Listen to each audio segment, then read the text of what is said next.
नमस्कार, स्वागत है आप सभी का वॉइस ऑफ उत्तराखंड में। इस समय मेरे पीछे आप छात्रों की भीड़ देख सकते हैं। आइए जानते हैं इनके मुद्दे क्या हैं और आज ये लोग यहाँ पे क्यों बैठे हुए हैं।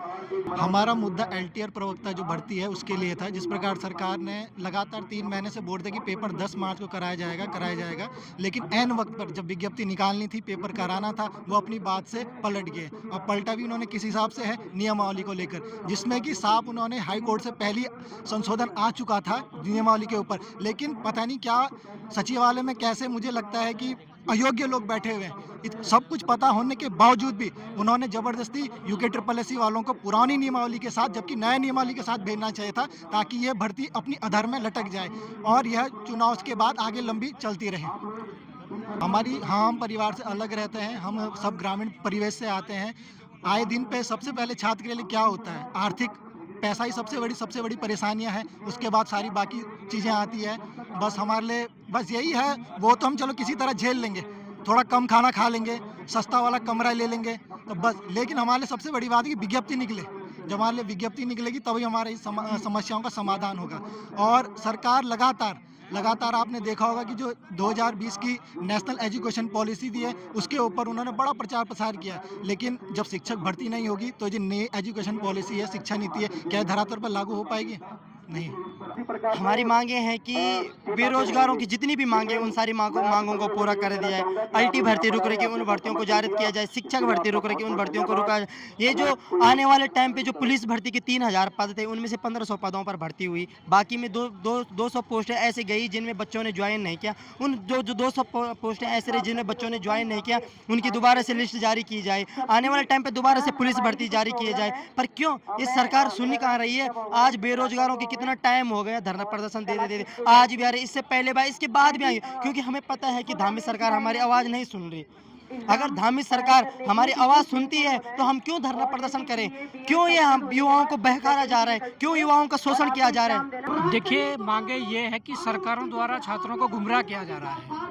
हम ये कहना चाहते हैं कि जिस प्रकार से जब भर्ती घोटाले हुए, जब समूचे उत्तराखंड का जो युवा वो सड़कों पर आया और सरकार उनके प्रेशर में आकर गलत तरीके से कैलेंडर जारी करवाती रही। उन जारी कैलेंडरों में जो भर्तियां दी गई थी, आज उन भर्तियों के विज्ञापन ही नहीं है, जबकि उस कैलेंडर में भर्ती से लेकर परीक्षा तक की तिथि दी गई थी। पर आज परीक्षाएं जो भर्ती हैं वो जारी नहीं हुई है, विज्ञप्ति जारी नहीं हुई है। तो मैं ये कहना चाहता हूँ कि जितने भी कैलेंडर में भर्तियाँ जारी, विज्ञप्ति जो कैलेंडर दिया गया था उनकी विज्ञप्ति जारी हो और तत्काल रूप से जो अध्याचन आयोगों को गए हैं या जो कार्मिक विभाग से आयोगों को अध्याचन जाने हैं, उन अध्याचनों को भेजकर उन पर विज्ञप्ति जारी हो।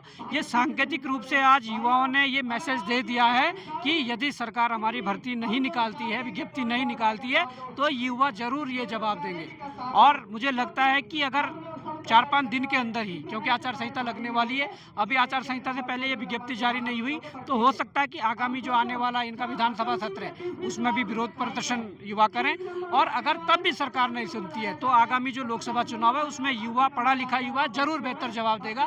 युवा जहाँ पर अपने वोट को लेकर, जहाँ पर है अपने माँ बाप के वोट को लेकर, अपने परिवार के वोट को लेकर भी वो जागरूक होगा कि किस प्रकार से उनके बच्चों के साथ छलावा हो रहा है। तो ये तमाम चीज़ें हैं, सरकार को संज्ञान लेकर मुझे लगता है कि ये विज्ञापन जारी करने चाहिए, वो चाहे प्राइमरी भर्ती हो या सहायक अध्यापक एलटी की हो या प्रवक्ता भर्ती हो या पुलिस विज्ञप्ति हो, तमाम प्रकार के जो कैलेंडर जो जारी किए थे। हम लोग इनको सपोर्ट कर रहे हैं क्योंकि ये युवा जो है ये कल यहाँ का फ्यूचर है और उत्तराखंड में 2020 के बाद से कोई भी ऐसा वो नहीं कानून हुआ है। तो हम लोग चाहते हैं कि जल्दी से जल्दी ये जो 3 हफ्ते जो मिल रहे हैं इसमें आचार संहिता लागू होने से पहले इनको कोई ना कोई सॉल्यूशन मिल जाए इनका। 2020 से अभी तक इन्होंने कोई विज्ञापन जारी नहीं किया और कहीं यदि ऐसे ही चलता रहा तो ये तो ओवर एज हो जाएंगे बेचारे, कहीं के लायक ही नहीं है। तो इनकी एक ही मांग है कि आचार संहिता से पहले विज्ञापन जारी कर दिया जाए, इनकी मांगों का निस्तारण किया जाए। ये प्राथमिक शिक्षा से लेकर के जो सहायक अध्यापक है एलटी और प्रवक्ता जीआईसी और प्रवक्ता पॉलिटेक्निक जो तमाम पद हैं, इन पे जो अध्याचन है अभी तक लंबित हैं और विभिन्न विसंगतियां इसमें। और हमारी एक ही मांग है कि आचार संहिता से पहले आप इन सारी पदों पे, शिक्षकों की सारी पदों पे जो है भर्तियां निकालें और जो तमाम विसंगतियां इन अधियाचनों में हैं इसको फटाफट जो है पूरा करें, ताकि बेरोजगार अभ्यर्थियों को आचार संहिता के बाद वेट न करना पड़े। और अगर आचार संहिता तक ये भर्तियां नहीं निकलती हैं तो फिर हमारे जितने भी ये बेरोजगार साथी हैं, हम सब लोग मिल करके जो है सरकार को आने वाले चुनाव में इसका जवाब दें। जैसा कि अभी आपने यहाँ बैठे छात्रों को सुना है कि उनका कहना है कि पिछले 2 साल से विज्ञप्ति कोई भी नहीं निकली गई है। अगर विज्ञप्ति नहीं निकलती है तो वो ओवर एज भी हो सकते हैं। उत्तराखंड की हर